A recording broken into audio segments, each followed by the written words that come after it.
мамнунгоҳи бешаи палангон яке аз калонтарин мамнунгоҳ дар тоҷикистон. ин ҳам дар ҳудуди ноҳияи дӯстии вилояти хатлон. салом тамошобинони гиромӣ, барномаи экотуризм аст манзуратон ва инак мо ворид мешавем ба ин майдони калон.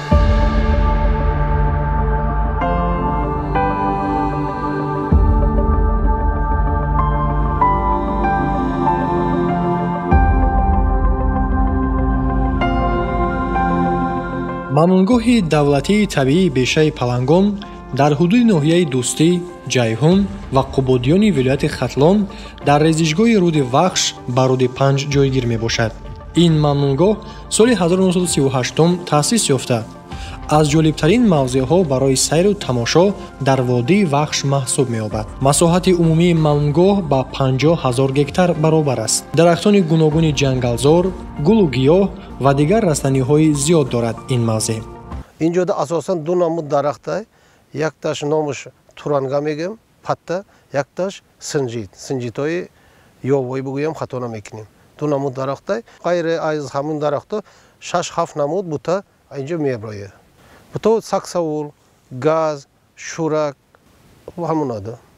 бештари ҳудуди мамнунгоҳи бешаи палангонро ҷангали обканор ё туғайзор ташкил медиҳад, ки басо диданиву рӯҳиябахш мебошад. дар мамнунгоҳ аз ҳайвоноти нодир танҳо гавазни бухороӣ боқӣ мондааст. ин мавзеи табиӣ бо мақсади ҳифз намудани маҷмӯи биёбону туғайзор ва набототу ҳайвоноти нодир ташкил гардидааст.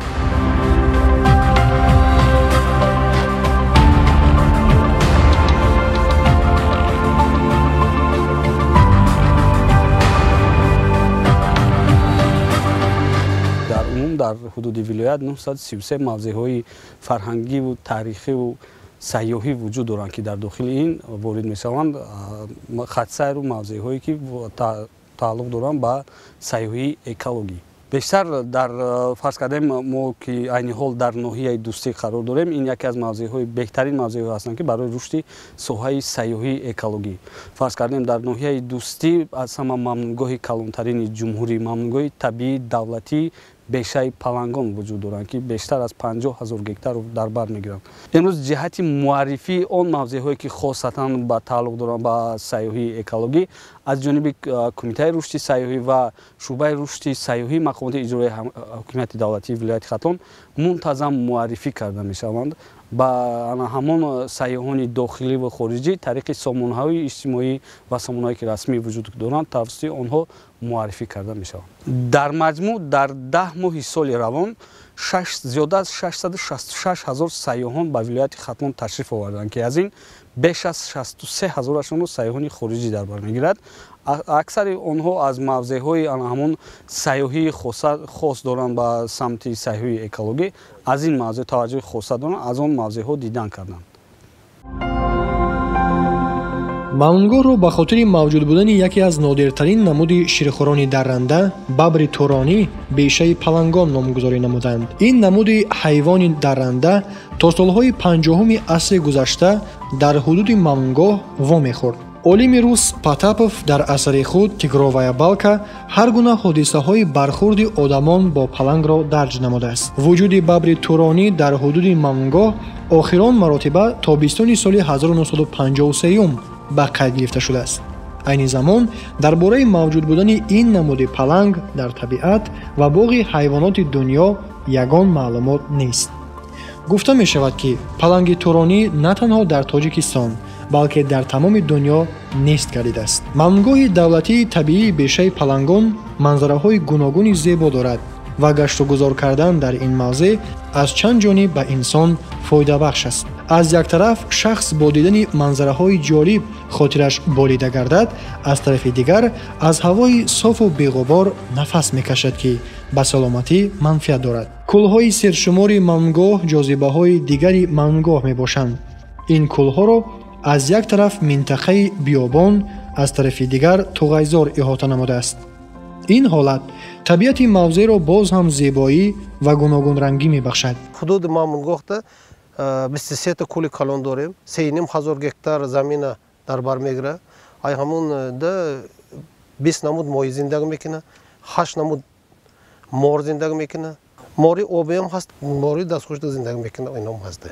توسط ممنونگاه پایانابی دریای وخش جایگیر شده است. در کلهای ممنونگاه آبسبزها، ساده‌ترینها، خرچنگها، غنبوزهای آبی، نرمتنها، ماهیها و دیگر حیوانات آبی موجود میباشند. طبق اطلاع در کلهای مذکور 16 نمود ماهی زندگی میکند که برخی از این ماهیها نمودهای اندمیکی یعنی دایره پهنشوی محدود داشته میباشند. در کلهای ممنونگاه بلبینی کلانی امودریایی و بلبینی خردی امودریایی به قید گرفته شده است. این نمود ماهی اهمیت کلانی زوگرافی دارد، چونکه غیر از موجود بودن در پایان آب دریای وخش، همچنین اولاد نزدیک به بلبینی ها در دریای میسیسیپی امریکا و ینتزی چین دچار میشوند. در کلها نمودهای نادر و کمشمار ماهی از قبیل مویلب ماهی ارلی، سیم ماهی، مویلب ماهی ترکستانی، سیخبال ماهی و ماش ماهی دچار میشوند. از همه سرشمارترین گروه حیوانات ممنونگاه این حشرات ها می باشند که حیاتشان با درخت و بوته‌های ممنونگاه زیچ علاقمندی دارد. از مساحت عمومی ممنونگاه طبیعی بیشه پلنگان که 50,000 گکتار را در بر میگیرد، 15,000 گکتار جنگلزار، 4,000 گکتار کول، باقی مانده توغایزار، تپه و همچنین بیابان می باشد. عالم نباتات ممنونگاه نیز خیلی بای است. موافق معلومات‌های عالمان ساحه، در حدود ممنونگاه زیاده از 604 نمود رستنی می‌روید که از این مقدار 322 نمود رستنی‌های خوراکی چاروا، 49 نمود رستنی‌های تکنیکی، بیشتر از 44 نمود رستنی‌های درمانی، 10 نمود رستنی‌های مفتخور و 22 نمود رستنی‌های زهرناک می‌باشند. در بیابان ممنونگاه زغازه، سکسوول و چلغون وا می‌خورد. در اطراف کلها و ریزشگاه دریا نمودهای زیادی رستنی‌ها از اولادهای بید، سفیدار، انگت، سنجید پهن شدند. در توغیزارها باشد نی، نیشکر، اریناتوس، لوخ، شترخوار و دیگر علفهای بلندپایه را دیدن ممکن است. از جهت شکل زیست اساسی فلورای ممنونگاه را رستنی‌های علفی تشکیل می‌دهند که مقدارشان به زیاده از 524 نمود میرسد. از نمودهای نادر و کم شمار رستنی‌ها در حدود ممنونگاه زنبوروغ دشتی، عثمانیه پایچش دراز خم، لوله تیوبرگن، کپرسی روزانوف، دوبرگه بخارایی و غیره داخل می شود که همچنین به کتاب سرخ جمهوری تاجیکستان داخل گردیدند. عالم حیوانات و نباتات چون یک جزء طبیعت زنده یکی از منبع‌های مهم زیبایی آن می باشد و مسئله محافظت طبیعت از نقطه نظر نگاه داشتن نمودهای گوناگون حیوانات و نباتات یکی از مسئله‌های مبرم در تمام جهان گشته است. از این رو مناسبت عاقلانه به طبیعت و بلند برداشتن معرفت اکولوژی جامعه عامل‌های اساسی می‌باشند که در آینده جهت حفظ و نگهداری گوناگونی بیولوژی نقش مؤثر می‌گذارند. با تشبث کمیته رشد سیاحی نزد حکومت جمهوری تاجیکستان همایش رشد اکولوژی سیاحی در ولایت ختلان در ناحیه دوستی برگزار گردید. به همزمان همه اشتراک کنندگان همایش به تماشای ممنونگاه نهایت مشهور جمهوری تاجیکستان که بیشه پلنگان نام دارد آمدند و چنانه که میبینید علاقه ما حضور داریم در ممنونگاه بیشه پلنگان و خوشبختانه ممنونگاه بیشه پلنگان به میراث عمومی جهانی یونسکو داخل شد که ما افتخار از آن داریم که این بیشه که زیاده از 50,000 گکتار زمین را در بر میگیرد و علل خصوص در داخل این بیشه بسیار نمود حیوان ها، پرنده ها و در داخل این کول ها چندین نمود ماهی ها وجود دارند. از آن دیده نمودیم. من شخصا بار اول است که به ممنونگاه بیشه پلنگان آمدم و از آن دیده نمودم و عموما به ناحیه دوستی سفر نمودم و در تعجب ماندم از دیدن چنین یک جای نهایت زیبای دولت ما. گشتگذار در اطراف کلها به کس حضور و حلاوت دیگر بخشیده، همچنین خاطرات نیک را باقی می‌گذارد. از این رو ташкили хатсайрҳои сайёҳии экологӣ дар ҳудуди мамнугоҳи бешаи Палангон ва ҷалби сайёҳони дохиливу хориҷӣ ба манфиат шуморида мешавад. мо роҳбаладон дар худ чунин шиор мондем ки сайри дунё аз сайёҳати ватан сарчашма мегирад ва сайёҳати дохилиро якҷо рушд медиҳем. маҳз ба ана ҳамин мақсад имрӯз мо дар худи ҳамин бешаи Палангон қарор дорем.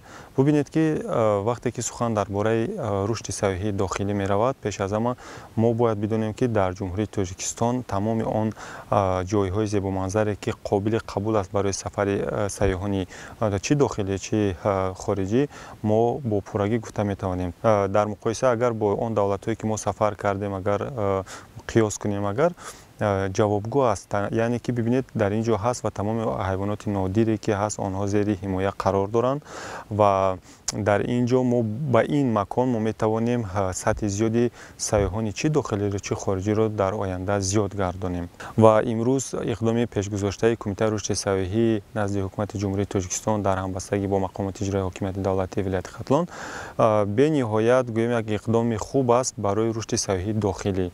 имрӯз мо дар ин ҷо шоҳиди он лаҳзаҳо гаштем ки аксари шахсоне ки имрӯз ба ин ҷо дохил шуданд аз ин манзараҳо дидор намуда истоданд бори аввал аст. яъне ки мо аввал дарҷа пеш аз оне ки сайёҳони хориҷиро қабул мекунем, мо бояд худамон хубу огоҳ бошем аз он ҷойҳое ки дорем, аз он дороиҳое ки ҳастем. мо бояд ки худ бархурдор бошем, маълумоти хуб дошта тавонем ва ба дигарон онро пешкашу пешниҳод намуда тавонем. бояд қайд намуд ки дар кӯлҳои мамнугоҳ ду намуди обхокӣ, қурбоқаи кӯлӣ ва ғоқи сабзро дидан мумкин аст ки миқдорашон хеле зиёд мебошад. дар ин ҷо сайёҳон ҳамчунин мори обӣ ва яке аз ширхӯрони бумисозишудаи нутрия ё қундузи обиро мушоҳида намоянд. гуфтанд ба маврид аст ки ватани аслии нутрия Америкаи ҷанубӣ мебошад.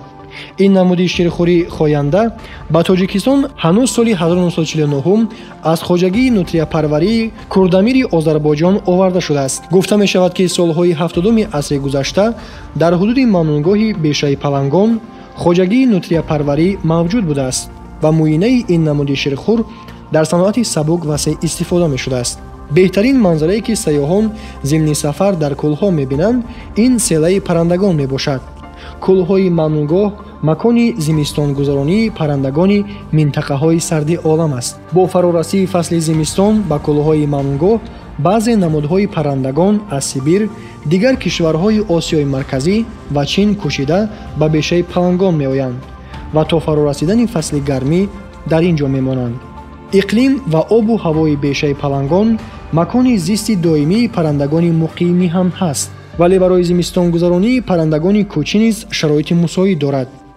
асос паррандаҳо 30 намуд паррандаи мавсимӣ зимистонгузаронӣ территорияи мамнугоҳи давлати бешаи Палангон меояд. 3,500 гектар территорияи кӯлу ову баъд дута дарё дуруни мамнугоҳ қат мегзара. ҳаминҷода ай моҳи октябр то моҳи охиронги моҳи феврал ҳаминҷода зимистонгузаронӣ мекунанд. паррандаҳо асосан аз тарафи Россия, Қазақстон ва тарафҳои Европа. бо мақсади ҳифз ва зиёд намудани саршумори паррандагони нодир аз ҷумла паррандагони муқимӣ дар ҳудуди мамнугоҳ соли 2012 парваришгоҳи махсус барои парвариши тазарф, капк ва мешмурғ ташкил карда шудааст. дар қисмати нимбиёбон ва тоғайзори мамнугоҳ сангпушти Осиёи Миёнагӣ, геккони шонаангушт, лунсараки регӣ, куброи Осиёи Миёнагӣ, гурза ва дигар намудҳои нодир аз намояндагони синфи хазандагон вомехӯранд. яке аз калонтарин калтакалосҳои замони муосир сусмори хокистарранг мебошад ки онро тимсоҳи биёбон низ меноманд. сусмори хокистаррангро дар минтақаи биёбони мамнугоҳи бешаи Палангон дидан мумкин аст. аз намояндагони синфи ширхӯрон дар ҳудуди мамнугоҳ сукунат мекунанд. дар ҳудуди мамнугоҳ асосан гавази бухоравӣ, бузои даштӣ, ҷиран мегӯм, бузои даштӣ. даррандаи калонтарин ҳудуди мамнугоҳда гиена, паласати гиена мегӯем, гиенаи тоҷикӣ бугӯем хато намекунем. ҳамин гиена баъд ӯ гург, шағол, рӯбғоҳ сукунат мекунанд. яке аз зеботарин намуди ширхӯрони ин мамнугоҳ гавазни бухороӣ аст ки дар найзорҳои мамнугоҳ паҳн шудааст. қобили зикр аст ки гавазни бухороӣ ба китоби сурхи Тоҷикистон ворид гардида дар дигар минтақаҳои Тоҷикистон низ мавҷуд мебошад. мутаассифона дар аввали солҳои 90 аз сабаби беаҳамиятӣ ва беназоратӣ ва шикори ғайриқонунӣ саршумори ин намуди нодир коҳиш ёфт.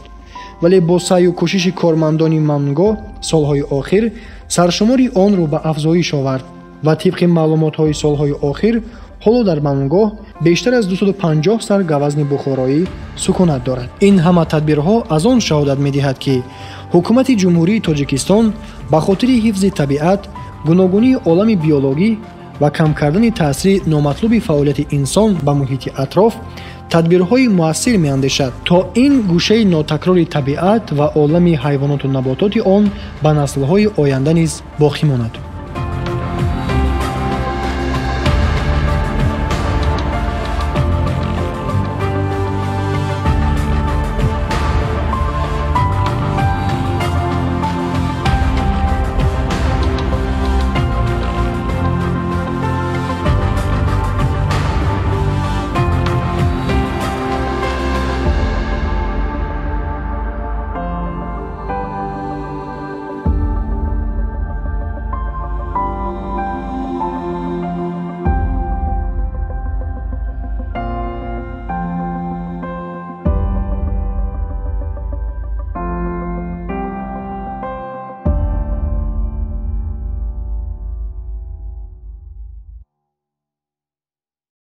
тамошобинони гиромии телевизиони сайёҳӣ ва ҳунарҳои мардумӣ тавре мушоҳида кардем, мамнунгоҳи табиии давлатии бешаи Палангон беҳтарин макон аст барои сайру тамошои сайёҳон.